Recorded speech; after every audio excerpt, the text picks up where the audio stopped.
O cinema é uma das formas de arte mais importantes do século XX.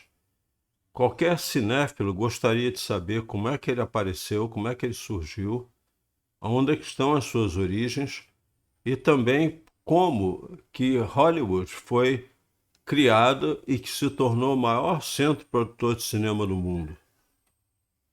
O cinema foi classificado como sétima arte por um italiano radicado na França chamado Ricciotto Canudo. Ele inicialmente colocou o cinema como a sexta forma de arte, depois ele modificou isso, fazendo a sexta forma de arte como a dança e o cinema como a sétima arte, e ficou assim até hoje. O cinema só teria sido possível se uma série de observações a respeito do olho humano não tivessem acontecido em épocas remotas. Data do Império Romano uma observação do fenômeno chamado persistência de visão. Uma imagem é retida no olho humano numa fração do segundo e ela fica lá até que a outra imagem substitua aquela imagem. Essa retenção da imagem no cérebro por uma fração de segundo, que pode ser 1/20 do segundo ou 1/10 do segundo, ela é importante exatamente porque a percepção da imagem em movimento ela é feita nesse princípio. Quando o projetor joga um filme na tela, ele exibe um fotograma, aquele fotograma fica parado uma fração de segundo, depois outro fotograma vem para o lugar dele e assim por diante, na chamada cadência do filme.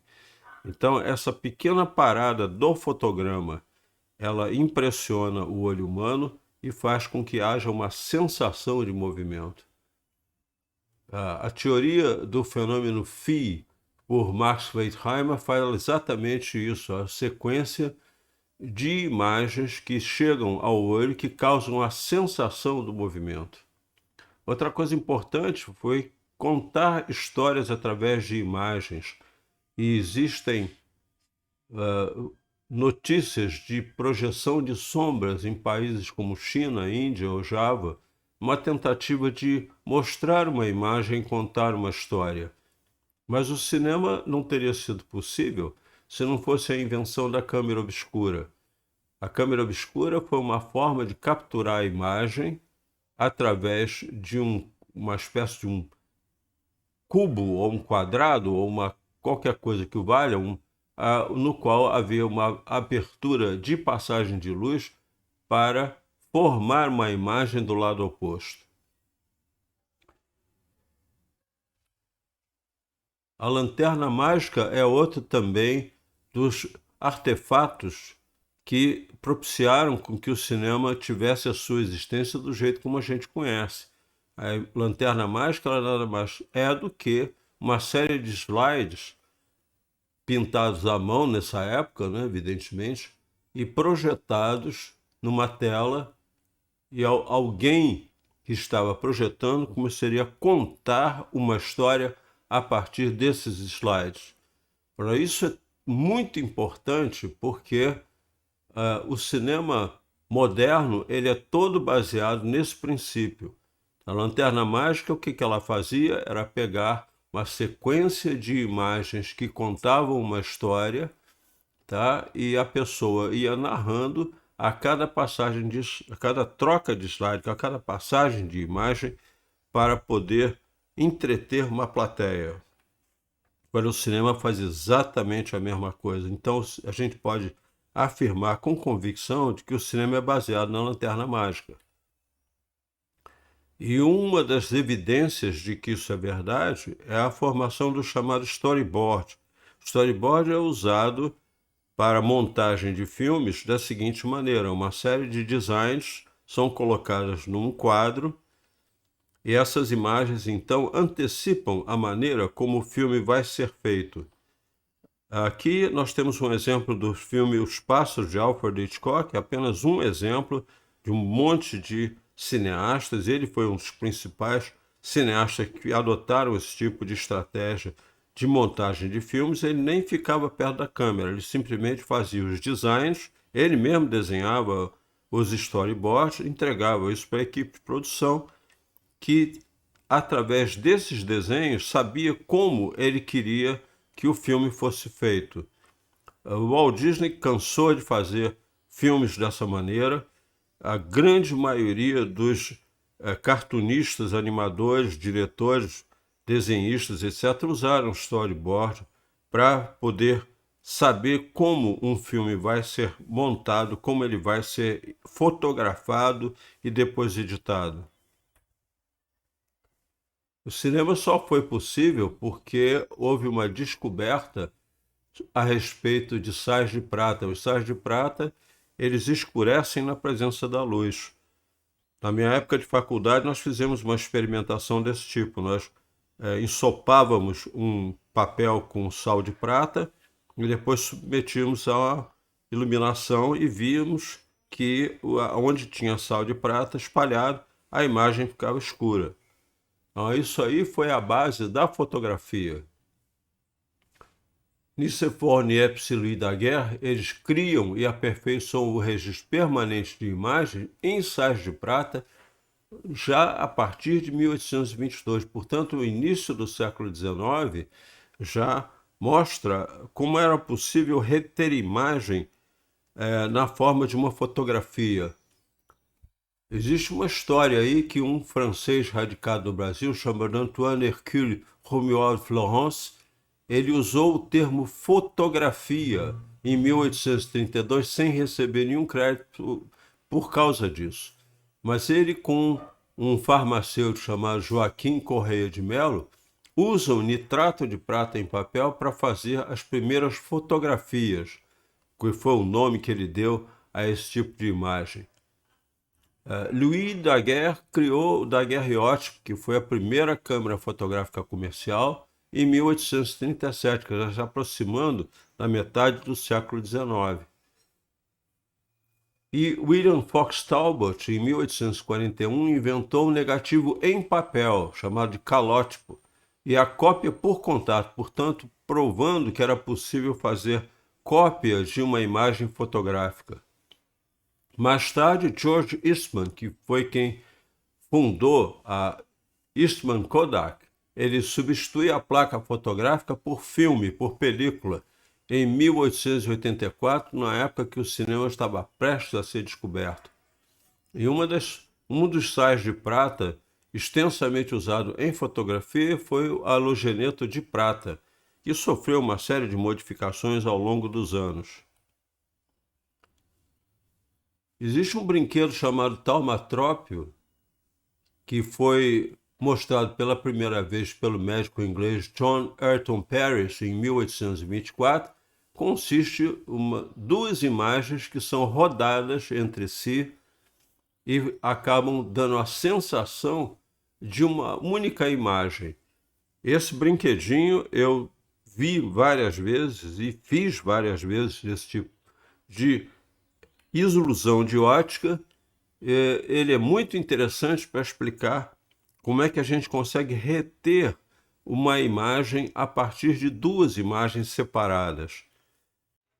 Eu vou compartilhar um vídeo feito pelo pessoal do SESC que mostra muito bem como é que qualquer pessoa dentro de casa pode fazer um taumatrópio e, dessa maneira, observar que duas imagens podem se fundir em uma única imagem.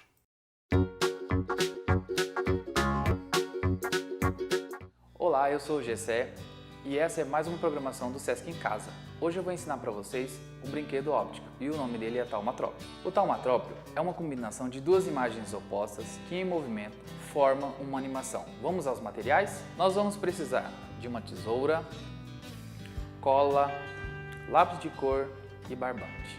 Nós vamos precisar de um modelo de taumatrópio. Nós vamos precisar de uma tesoura sem ponta. Nós vamos utilizar cola, também pode ser cola bastão, lápis de cor e barbante. O primeiro passo é colorir o desenho.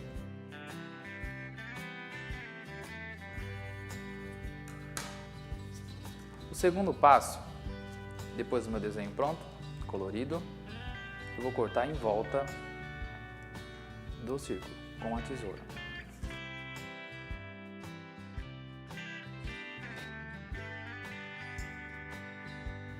Após cortar o desenho do círculo, nós vamos pegar um pedaço de barbante.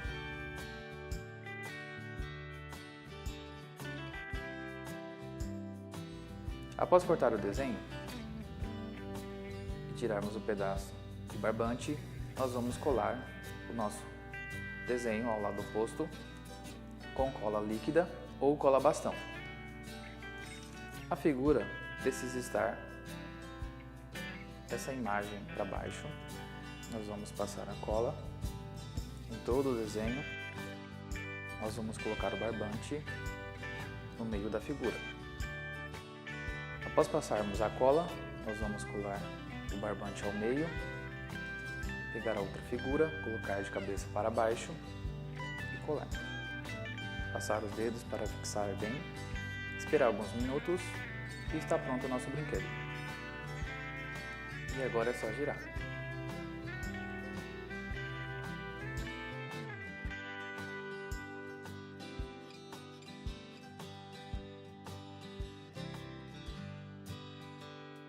Viu como é fácil?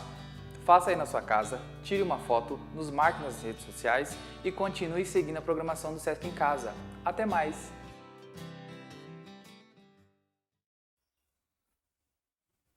Mas a percepção da imagem em movimento teve desdobramentos em outro tipo de equipamento. Um deles foi o zootrópio. O zootrópio nada mais é do que uma roda, está vendo aí um cilindro, com imagens colocadas numa espécie de um papel, geralmente um papel, desenhadas ali, imagens uma diferente da outra, e através dessa fenda que a gente está vendo no cilindro, é possível perceber a imagem se movimentando, uma única imagem se movimentando. No mesmo princípio, foi construído o chamado praxinoscópio, que foi uma invenção de Charles-Émile Reynaud em 1877. E o Reynaud, ele conseguiu, inclusive, fazer esse equipamento com projeção, portanto, dá para ver uma imagem em movimento com projeção. E ele criou um negócio chamado teatro óptico, em 1888, com uma série de placas de vidro que são montadas em cinta de couro ligadas por uma barra de metal com um furo. Isso aí é uma máquina que já foi reproduzida várias vezes por historiadores e mostram como é possível projetar uma imagem em movimento. Um dado importantíssimo a respeito de imagem em movimento foi uma das etapas mais importantes prévias à criação do cinema, que foi uma experiência que foi feita, provocada por um indivíduo chamado Leland Stanford. Ele queria saber se, quando o cavalo estava correndo, ele conseguia manter as quatro patas no ar ao mesmo tempo. E ele então contratou Edward Muybridge, que ficou famoso por causa dessa experiência. O Muybridge, ele colocou uma série de câmeras fotográficas, uma do lado da outra, no percurso da passagem desse cavalo, sendo que cada vez que o cavalo passava por uma das câmeras, ele disparava o gatilho e permitia então que fosse feita uma imagem instantânea daquele momento. E com isso ele provou fotograficamente que um cavalo corre e mantém quatro patas no ar ao mesmo tempo num determinado momento. Esse dado foi um dado importante porque ele dá uma ideia de que é possível fotografar imagens repetidamente e depois ter a ilusão do movimento. O Muybridge, ele criou um sistema parecido através desse disco que nós estamos vendo aí, com o nome de Zoopraxiscope. E ele faz com que a imagem pudesse ser projetada num aparelho que foi considerado por alguns como precursor do projetor de cinema moderno. E ele não foi o único. Etienne Gilles Marey, da França, criou um rifle que a gente está vendo aí, chamado de cronofotógrafo, o chamado rifle fotográfico, isso em 1882, já próximo da virada do século.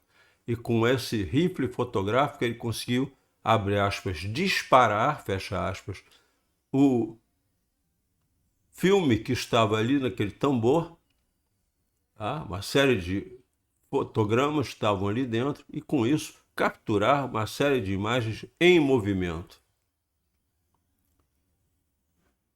Etienne Jules Marey, ele, com esse aparelho, ele fez com que uma série de movimentos pudessem ser observados e estudados. Isso foi importante para dar uma ideia de que é possível capturar a imagem em movimento. Quando Thomas Edison usou os filmes da Kodak para criar o chamado Peep Show, ele usou o mesmo princípio anteriormente descoberto por essas pessoas que foram citadas anteriormente, e com isso ele capturou imagem em movimento. O único problema é que essa imagem só poderia ser observada por uma única pessoa. Então, o cinema, propriamente dito, o cinema que nós conhecemos, só foi existir de fato com os irmãos Lumière, que inventaram um equipamento capaz de não só capturar a imagem em movimento, como projetar essa imagem. E eles então fizeram a primeira exibição de filmes em tela em 1895, e o cinema, como nós conhecemos, estava sendo criado ali naquele instante. O L'Ideal Cinema, que foi aberto em 1902, foi uma das primeiras salas de cinema existentes no mundo, e fez a primeira sessão em 1905, na França. Essa sala foi preservada, ela sobrevive hoje com o nome de L'Ideal Jacques Tati, e foi um nome dado quando a sua restauração foi feita em 2012.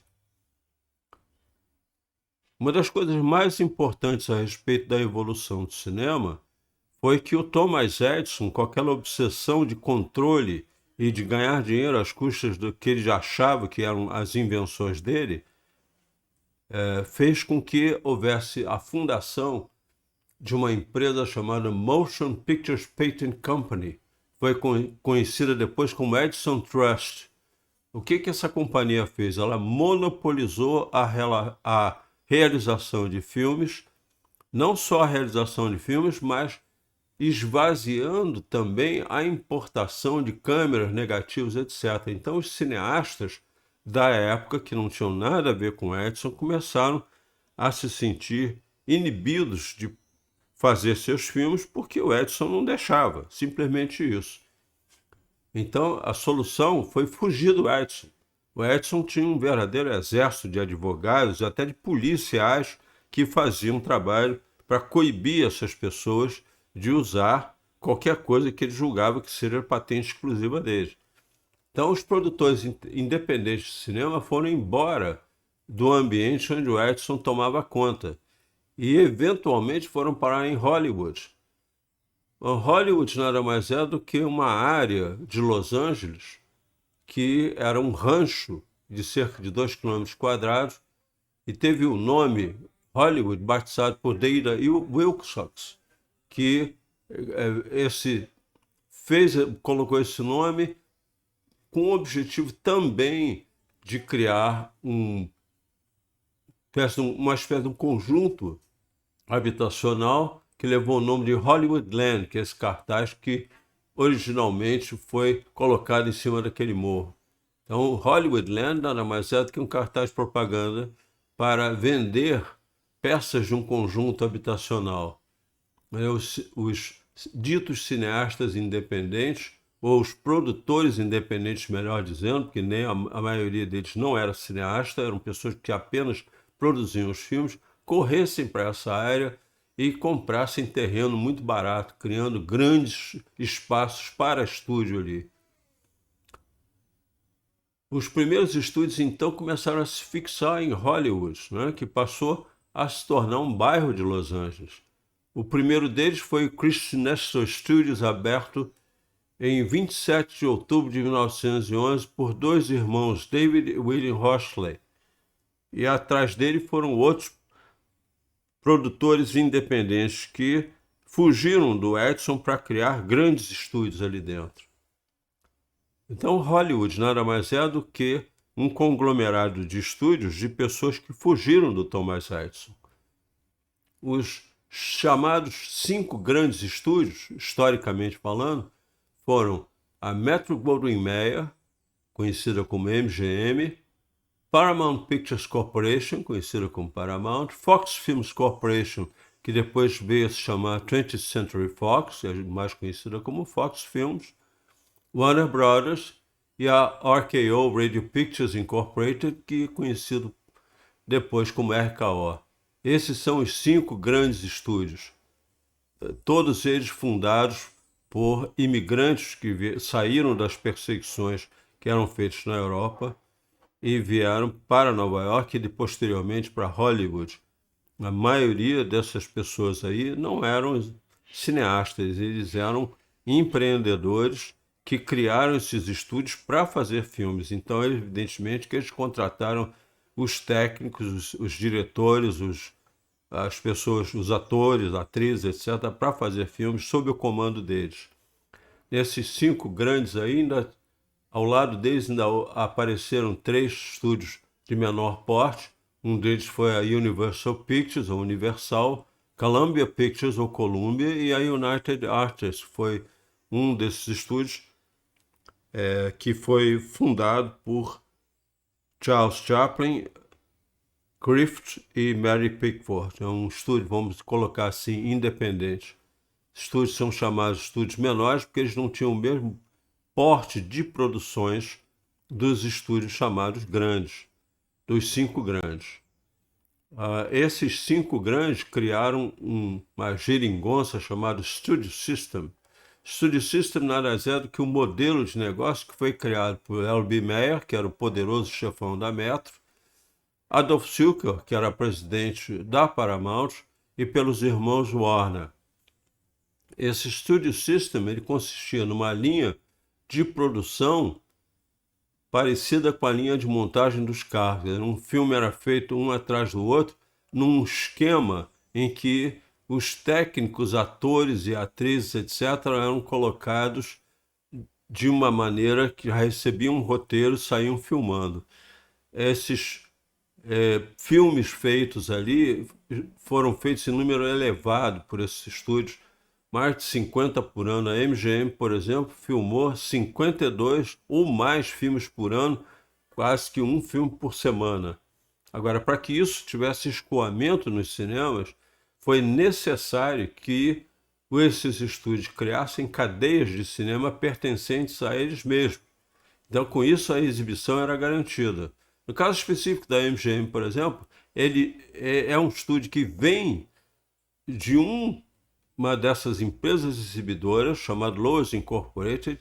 Então, foi uma espécie de uma inversão desse raciocínio. Eles precisavam ter produção de filmes para os seus cinemas, então eles criaram a MGM, junto com outros 2 estúdios da época, né?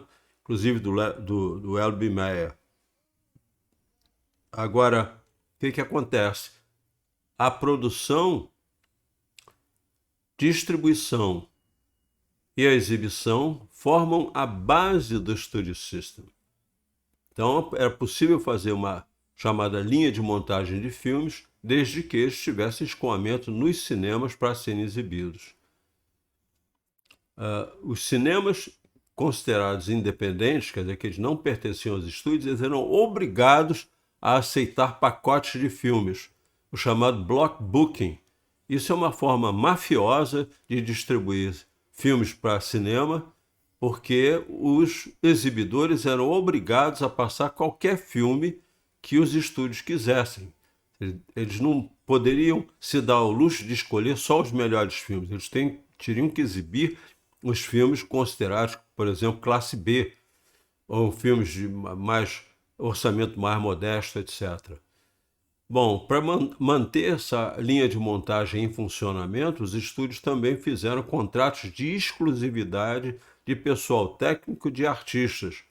E isso, ao longo do tempo, arruinou muita gente, porque pessoas que não queriam permanecer sob contrato eram obrigadas a ficar ali, cumprir contratos de 5, 10 anos para poder continuar fazendo filmes. Eram obrigados a fazer isso. Bom, o Studio System, ele tinha também o chamado Star System, que era um mecanismo de propaganda que fazia com que os artistas que começassem a ser mais observados em público passassem a ser celebridades. Nada muito diferente de hoje não, tá? Só que ali feito pelos estúdios, né? Hoje é feito pelas empresas de comunicação, jornais, isso e aquilo. Mas naquela época foram esses estúdios que fizeram esse tipo de propaganda, inclusive para abafando qualquer possível escândalo envolvendo esses artistas. Então, se o artista, por exemplo, fosse gay, isso não fosse aprovado pelos códigos morais da época, essa personalidade dele, as escapadas sexuais dele eram abafadas pelos estúdios para evitar que a imagem daquela pessoa na tela pudesse ser maculada por algum tipo de conotação negativa. Esse Studio System foi uma forma de controle absurdo de produtores em cima de diretores. Os diretores não tinham liberdade de fazer os seus roteiros, de filmar os seus roteiros da maneira que eles quisessem. Eles tinham que ter a aprovação das pessoas encarregadas da produção. Então, os produtores de cinema, como por exemplo Irving Thalberg, que foi um dos considerados um dos maiores produtores dessa época, os produtores eles escolhiam os roteiros, mandavam para serem filmados e controlavam aquilo que estava sendo exibido. Se não der certo, mandavam fazer de novo. E isso só começou a ter fim a partir do final da década de 40, quando o governo americano processou a Paramount. E com isso começou a desmontar essa cadeia de exibição pertencente ao estúdio. Nós temos aqui os cinemas Metro, tivemos aqui na década de 30 e 40, que foram feitos dentro desse espírito. Os cinemas Metro passavam filmes da Metro e dificilmente passavam filmes de outros estúdios. E tanto assim que a MGM foi, em solo americano, uma das últimas que resolveu aceitar essa quebra de distribuição através dos seus próprios estúdios. Eu vou ficar por aqui, muito obrigado a quem ouviu. Espero que essas informações tenham tido algum estímulo para se entender e conhecer melhor o cinema. Muito obrigado e até a próxima.